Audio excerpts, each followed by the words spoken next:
Big good one here, and eventually we will like, subscribe, share, all that good stuff, help promote and rank up my channel. So I'm reviewing the final episode of Stargirl, Stars and Stripes Part 2. This episode was pretty damn amazing. The logline for it is, as the Injustice Society of America come one step closer to accomplishing their mission, Courtney and the JSA face off with Icicle and the villains of the Injustice Society. So this episode, and the way I typically do this, I'll break it down into the best stuff up front to hook my audience, as any writer should. And then I'll give you the Act 2, pretty much my personal bias of certain things that may not affect your view of it. And then Act 3, or get into the worst stuff about it. That's not going to be a very huge part of this video, because for the most part, this episode is absolutely outstanding. The visual effects are top notch. The actions, it's just full speed ahead. This episode from start to finish. I mean, it slows down in the last several minutes, but it is almost non-stop action excitement. And I really appreciate it early on how they quickly explain certain things they haven't explained yet, such as how are the villains not going to be affected like the rest of the adults by the mind control thing that Brainwave's doing and the satellite and all that. But they quickly explain a lot of different things that resolve, for the most part, the stuff that we shouldn't be left wondering about until the last few minutes, because it would draw us, it would cause the story raise some serious question marks for the stories. But they quickly explain a lot of things that just make it that much enjoyable as we view this non-stop action. And everybody, they really nailed how to balance an ensemble cast. They really nailed it. Even though this is Stargirl show, everybody got a moment to shine. Everybody got something really exceptional and extraordinary when it comes down to it. Everybody gets a scene that shows how important and valuable their character is to the show in this final episode for the season. And even characters like Mike, he doesn't have as much as everybody else, but when he finally gets that moment, if you're wondering what the hell it is, he finally gets that moment, and it is the best moment. But a lot of characters bite the dust in this episode particularly, but there are some really powerful moments, such as Stargirl referring to Pat as her father or his daughter, and it's really touching moments like that. But the having Shining Knight and Pat in here, and there's a big standoff against Grundy and a lot of things. All this is really well done. They even, when I'm talking about the balance of how they handle characters, they even figured out a way to include Henry, who had previously died, in an episode, and it was a really great, powerful scene, especially for Yolanda, as it showed a side of her character that may have to become something to be concerned about moving forward into season 2. And there are going to be a lot of concerns moving forward into season 2, but every character got their moment. Yolanda finished off Brainwave, arguably the most powerful villain in the show. And Shiv got free. She got her revenge. There's just so many things in here, and shots, the camera angles, and the shots like Stargirl and Pat with the American flag. I really, really appreciate this show. The visual, not just the visual effects, but also, yes, somewhat it could be considered woke, but it also does some things that are kind of like against woke culture. So there are a lot of interesting little nuggets in here. And moving forward into season 2, there's going to be some really great things. For instance, I'm not sure if I forgot or if I just never really noticed shade in the painting with the rest of the Injustice Society. But that was an absolutely great reveal. There were plenty of great reveals at the end. But I suppose the very last one raises a lot of questions, and I really hope that it's not going to negatively impact the show. But other than that, I've got to say, the when the satellite came out of the ground, it looked absolutely amazing. All these characters just and getting their moments, and Rick realizing, maybe he doesn't need to go that far. Rick realizing that stopping point, and Grundy. The battles with Grundy were absolutely great. But this show did a lot of great things this season. And it just sucks that this is the final episode, because I just want more of it. I want more of it, but now there's going to be some real concerns with it becoming exclusive CW. What kind of interference would they run on the narrative? What kind of interference would they run on the casting? What kind of interference would they run on just the development and direction of the show in general? Will they run interference? And what kind of budget are we going to be looking at for season 2? But let's move into my personal bias section. First, I want to say that Pat getting a chance to save his wife after fighting Grundy and losing, that moment he got to save his wife was absolutely great. And Mike running down Icicle is absolutely great. That's absolutely great.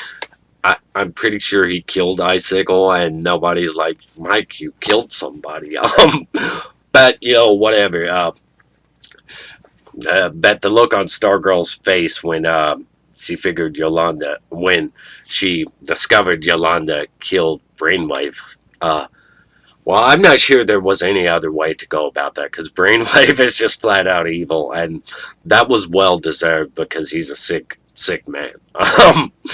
That was absolutely great. But I'm back to the bias section. So I'm not sure, and this isn't anything that actually negatively impacts the story, but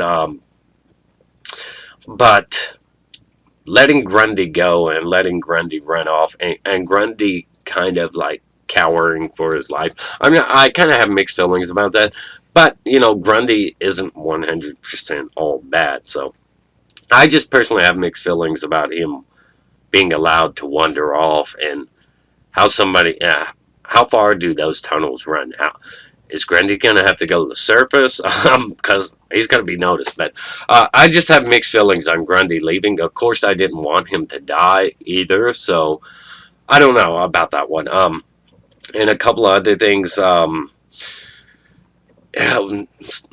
Shining Knight not getting his memory back.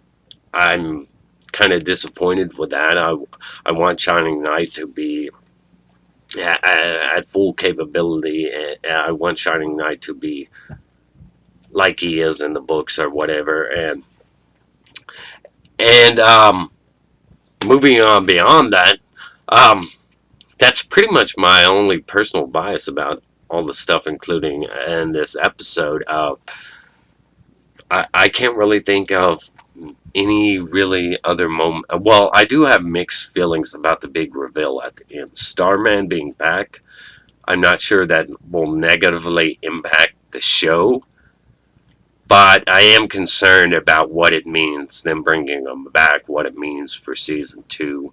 Is he going to want the staff back? Is there going to be this, kind of feminist agenda kind of injected into it? Is he just going to be this dickish guy that wants the staff back, and Courtney and him butting heads where one of them's trying to say they're better than the other? And I don't want any kind of weird situation like that where it undermines either character. I want them to have their greatness, their legacy intact, their reputation intact. I don't want one of the characters to be shamed in favor of propping up the other. You know how these things can tend to go. And that's just not something I'm interested in seeing, so hopefully they don't do that. It's really confusing why they would want to bring Starman back. But let's move into like the worst things about the episode. The worst things about the episode is just there is one really big problem with this whole story, and that is the satellite dish. It's out there displayed on the football field. I have to question why you would want to make something so publicly visible. Bring out something so big in a spot that's so publicly visible. An empty field would have been much better. But the real problem is that this satellite. That's all they have to destroy to stop this. To stop, you know, parents and stuff from dying or being brainwashed. That's all they have to do is destroy this. Well, they don't even have to go underground as they did. That they went through all the tunnels and stuff, and of course, it wasn't just to get at the satellite or whatever. But they don't have to go through all the stuff they did underground to get to the satellite. Stargirl destroyed it relatively easy, and it was really out in the open. Uh, I, so a lot of stuff could have actually been skirted around, and a lot of stuff wasn't actually necessary when it comes down to it. Unless I missed some pivotal part, I had to take my eyes off the screen for a minute to check on my children. So unless I missed something in that very short period, which was only a few seconds, I see no reason why they had to why they if you would have just went outside directly to the field, Pat himself, well, of course he was brainwashed, but that satellite could have been easily destroyed without having to go through all the villains. I mean, in fact, some kind of jet could have just flowed through and blew it up if the government was aware of the plot or whatever. But Stargirl could have just gone outside and destroyed the satellite immediately.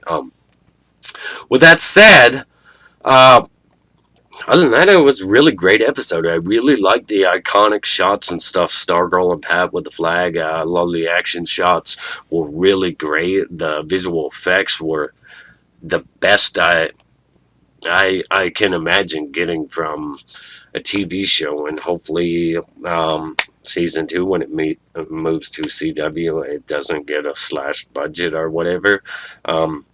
There's a lot of things I'm concerned for with that announcement. There's a lot of things I'm concerned for with the Starman reveal. And there are interesting things in there, like Eclipso, Shiv's escape, Grundy's out there, Shade's out there. They never really elaborated on Sportsmaster and his wife. They So there are a lot of villains still out there. So it's not like the show's over. Like they wrapped up everything nicely and neatly. I mean, they did wrap up everything nicely and neatly, but they also did a great job of leaving the doorway open for things to come in the future. The loss of Beth's goggles, that's a huge blow. You can already see that Patch rebuilt Stripes, but the loss of Beth's goggles, I'm not sure how they're going to go about doing that. But I really enjoyed how Beth and everybody had a part to play. They really had a part to play. Her opponent was the gambler, and that was pretty great stuff. Mike having his part to play, Pat saving his wife, you know, Yolanda saving Stargirl before she hit the ground, Yolanda slashing Brainwave, Rick going toe to toe with Grundy and letting him walk away, and the pretty much Rick and Yolanda going opposite directions when it comes to these villains. Yolanda just kills Brainwave, and Rick lets Grundy go. He's been holding this grudge, holding this rage, and it just lets it go. So I'm really interested in seeing where these characters go as we move forward. Are there going to be complications with Yolanda's actions? Is she going to try to do this type of thing again where she just flat out kills a villain? Is she going to are they going to be button heads with Yolanda? And I'm very curious to see what Rick does next. Is he going to really embrace this superhero thing and just let go of the rage and just try to honor his parents? in that way. I'm very curious to see where all this is gonna go, man. I can't believe we're gonna have to wait so long now. We're gonna have to wait so long now. Uh, but I thought this was an absolutely amazing episode. I would give it a solid like 9.5. There were just little things here and there that weren't the best, weren't the greatest, but for the most part, everything was very, very great. Almost everything was very, very great. Still, it's more than I could ask for or expect from TV and movies these days, especially with all the kind of like woke culture uh, it's great to see a show kind of supportive of America instead of just like this is the most god awful. Anyways, I'm not gonna let politics get injected into this review, but uh, big good one here. Eventually, we will comment down below. Tell me all your thoughts, your opinions on absolutely everything. I want to hear everything because I enjoyed this show so much, and I would really enjoy, having these little discussions and stuff in the comments section about the show because I think it's well deserved. It's absolutely amazing, and being able to discuss this show with other people, that's something to cherish in itself. So, like, subscribe, share. If a good one here, eventually we will. Stay awesome. Rock on.